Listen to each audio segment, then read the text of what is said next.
เอาทักทายสบายดีและสวัสดีสู่ครูสุคนที่เข้ารับชมและติดตามเป็นกำลังใจเลยมาขอขอบคุญขอบคุณทุกคนเนาะที่ให้แรงบันดาลใจให้ก้อยเองเนาะมื้อนี้ก็ค่อยว่าสิพาทุกคนบุกมื้อนี้เนาะบุกเข้าหาทำสื่อสมิงที่โหดร้ายทุกคนถือว่าเป็นอดีตทุกคนเลยอดีตผ่านมาไปจากเนาะเขาเล่าลือกันมาว่าทำสื่อสมิงเนาะเป็นอะไรกาสภาพทุกคนติดตามไปนำกันทุกคน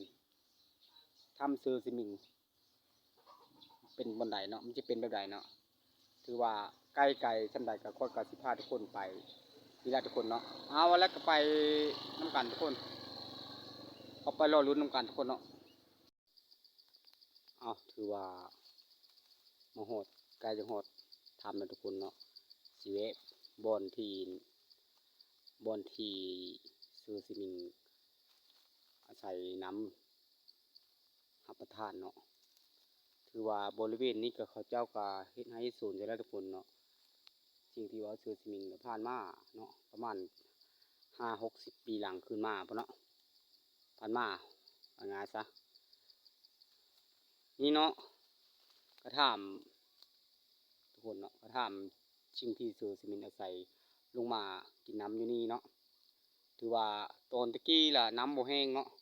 2-3 ปีหลังปีนี้ล่ะแห้งเนาะบ้านนี้ล่ะซื้อสมิงให้ล่ะอาศัยพักอยู่ในถ้ำเนาะแต่ค่อยไม่ทันหอดถ้ำเนาะแต่ค่อยเว้าเราลงไปก่อนเนาะในถ้ำแห่งนี้ทุกคนเลยเนาะผานี่ทุกคนแต่ยังไม่ทันเห็นทุกคนเนาะไม้หลายเนาะถือว่ามันไปทำร้ายแต่ทำร้ายสัตว์เนาะแบบว่าเป็นหมูเป็นไก่นะทุกคนเนาะมันไก่บ้านคอยกับบบ้านไหนตั้งแต่กี้เลยทุกคนเนาะแต่บ่แม่นปัจจุบันทุกคนเด้อถือว่า40-50 ปีหลังเด้อทุกคนเด้อแต่แล้วเลี้ยงให้สู้กันพังเนาะและมันเข้าบ้านแล้วมันพักอาศัยอยู่ที่ถ้ำแห่งนี้ทุกคนเนาะอันนั้นคนมือนี้คอยสิมาคอยกันยังบ่เคยเห็นแต่ว่าได้ยินคร่าวๆเขาเจ้าเว้าเนาะคอยก็เลย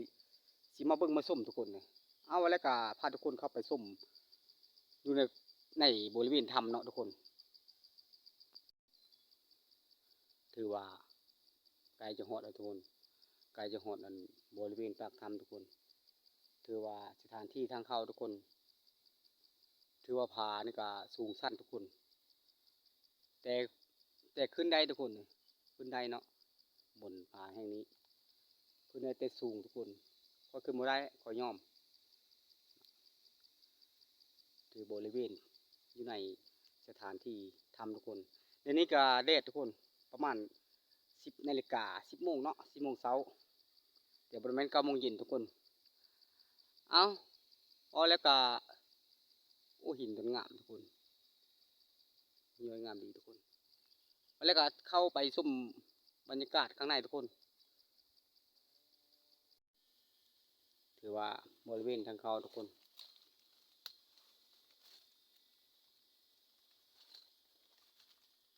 มีต้นไม้เนาะเย็นสบายทุกคนประมาณอยู่ในแคมป์ผาทุกคนเนาะเย็นสบายทุกคนบรรยากาศก็ดีแต่อยู่ข้างนอกร้อนทุกคนร้อนอบเมามาอยู่ข้างในเย็นทุกคนเหมาะสมกับสถานที่ท่องเที่ยวทุกคน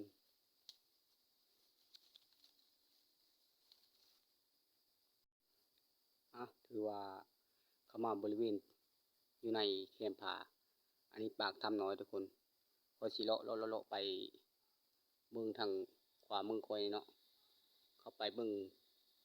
ทำแต่ว่าสิมันจุดใดเนาะเขาก็ยังบ่ฮู้เขาก็บ่เคยเห็นได้ยินแต่ข่าวเขาเจ้าเว้าก็เลยเลาะเบิ่งทุกคนเลยเลาะมาหาเบิ่งบริเวณในนี่ก็คือว่าคักทุกคนเลยสะอาดงามตาคันไผได้มาแล้วก็โอ้คักเลยทุกคนเลยเย็นสบายก็สิเข้านี่ทุกคนก็สิเข้านี่ค่อยขึ้นนี่ขึ้นไปนี่ลงไปหัน สิเป็นลงแล้วขึ้นเขาก็บ่ฮู้เนาะโอ้ทุกคนหินนี่งามทุกคนสะอาดดีแบบเดียวกับมนุษย์ปัจจุบันตกแต่งเนาะสวยๆทุกคนโอ้แปลกทุกคนเลยถือว่าค่อยขึ้นมันก็สูงเติบทุกคนบรรยากาศข้างล่างทุกคน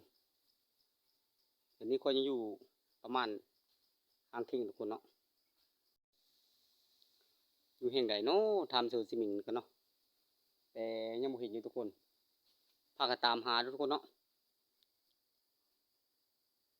บรรยากาศข้างล่างขึ้นมาแล้วลงอีกทุกคนเลย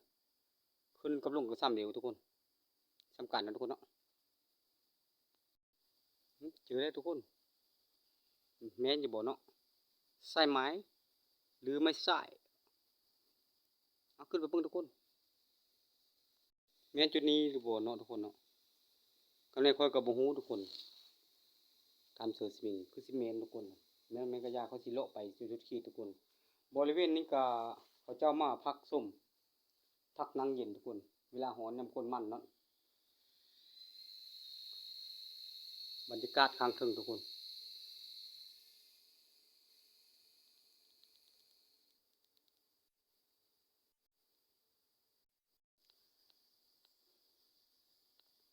พอรวมแล้วกับบรรยากาศในแคมป์ผาเนาะ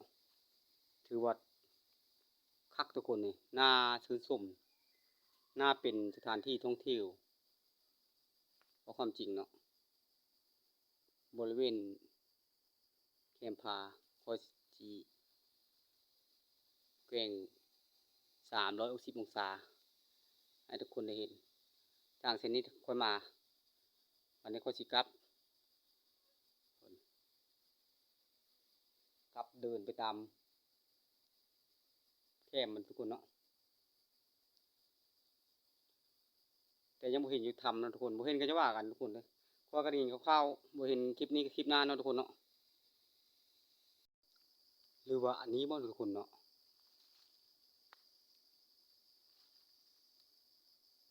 เข้าไปชมทุกคนโอ้ยุงลายทุกคนเลยถือว่าเป็นอุโมงค์น้อยทุกคนมีเป็นสันทุกคนหิน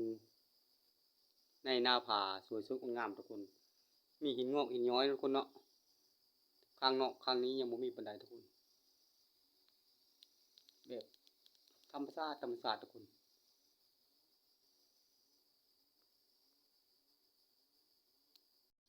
ถือว่าถ้ำก็หลายทุกคนแต่ว่าข้อยก็บ่ฮู้ว่า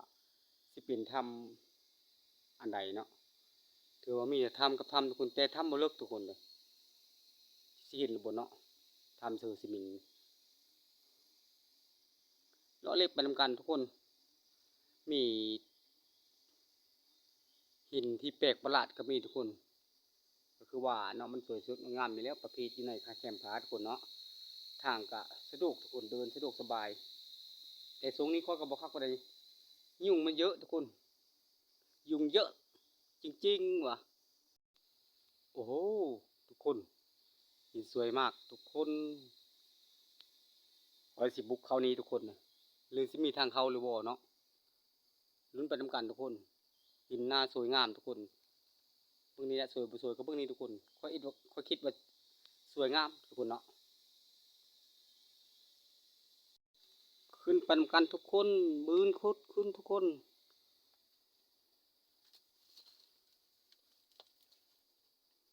บืนก็ทำทุกคนสิมันสิเข้าได้หรือบ่เนาะทุกคนเนาะ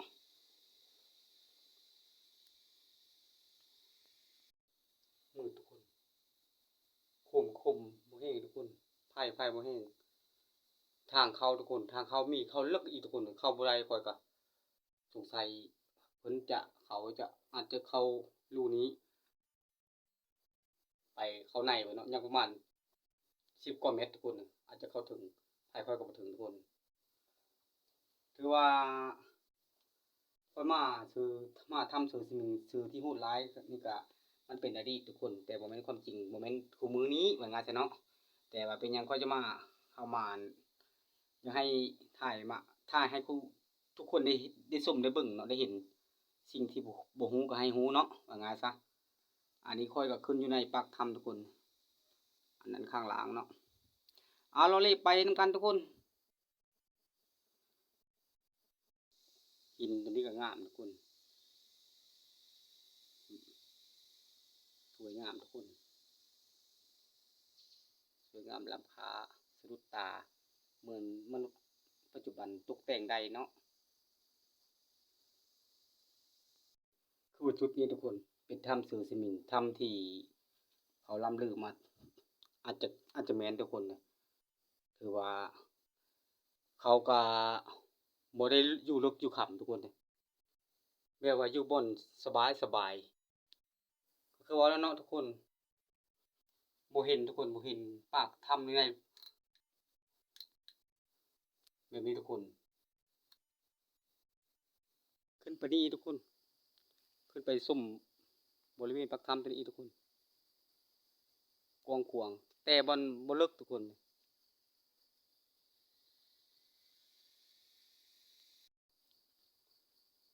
หินสะอาดดีทุกคนทางเหมือนกับคนเฮาเคยขึ้นทุกวันทุกวันทุกคน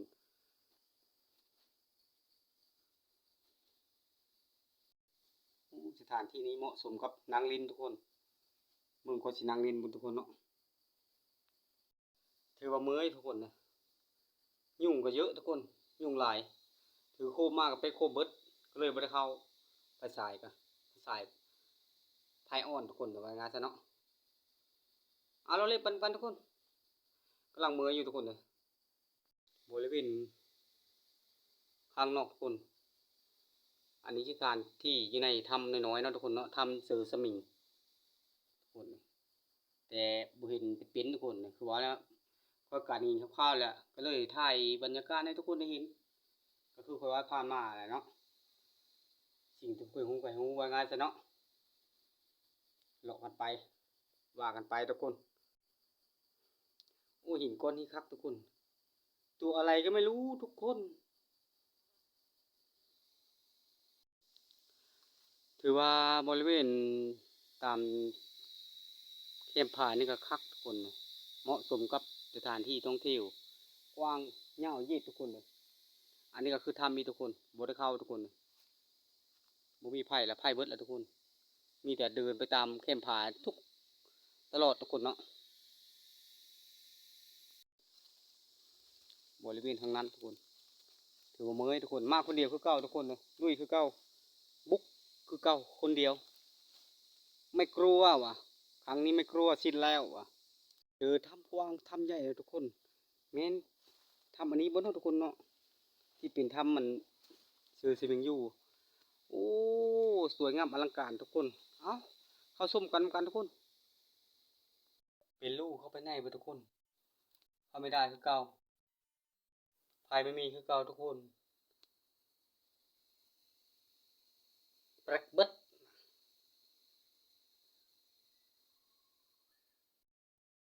รูนี้อาจจะลึกทุกคนเข้าไม่ได้ทุกคนบริเวณข้างในทุกคนประมาณนี้ทุกคน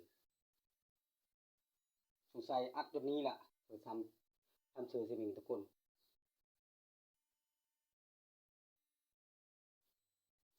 นั่นคือทางนอกทุกคนเอาคลิปนี้ก็ขอจบสำนี้เนาะทุกคนขอฝากกดไลค์กดติดตามให้เป็นกำลังใจถ้าคุณแล้วขอขอบคุณทุกคนที่ติดตามคอยเลยมาให้คอยมีกำลังใจสร้างสรรค์คลิปดีๆมาให้ทุกคนได้เห็นได้ชมเอาเจอกันคลิปหน้าทุกคนสำหรับคลิปนี้จบซ้ำนี้ขอบใจ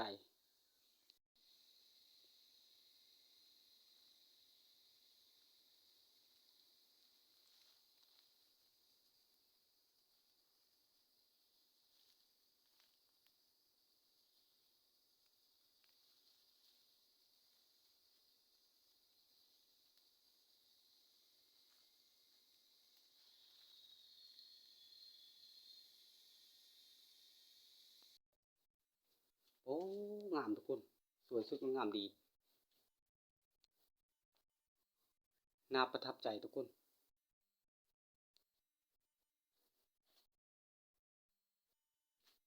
บริเวณข้างในถ้ำทุกคนแต่ค่อยบ่ได้เข้าลึกทุกคนหินแปลกประหลาดสวยสดงาม